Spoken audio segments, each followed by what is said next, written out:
Shalom, perkenalkan nama saya Natasha dari PKK 5 semester 4 dengan NIM 23101153.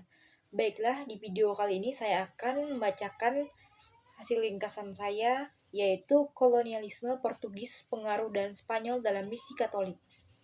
Kolonialisme Portugis dan Spanyol memainkan peran besar dalam penyebaran agama Katolik di berbagai wilayah dunia, termasuk di Nusantara.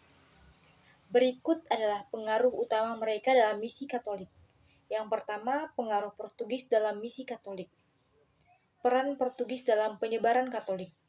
Portugis mulai menjelajah dunia pada abad ke-15 dengan tujuan ekonomi dan penyebaran agama. Pada tahun 1511, Portugis menaklukkan Malaka dan mulai memperkenalkan agama Katolik di wilayah Nusantara. Misionaris Katolik dari Ordo Dominikan, Fransiskan, dan Jesuit menyertai para penjelajah untuk mengajarkan agama kepada penduduk lokal. Yang B. Wilayah-wilayah yang dipengaruhi Portugis. Maluku. Portugis mendirikan pos perdagangan di Ternate dan Ambon, di mana banyak penduduk lokal dibaptis menjadi Katolik. Timor dan Flores.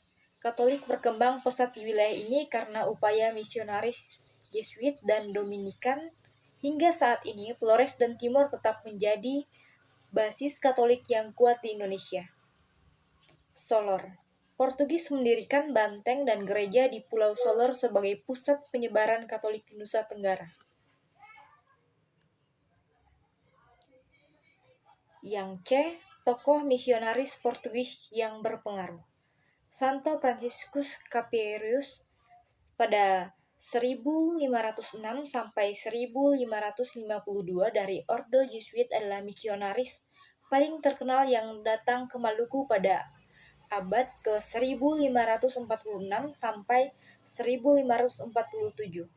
Ia membaptis banyak penduduk dan memperkuat komunitas Katolik di Ambon, Ternate, dan sekitarnya. D.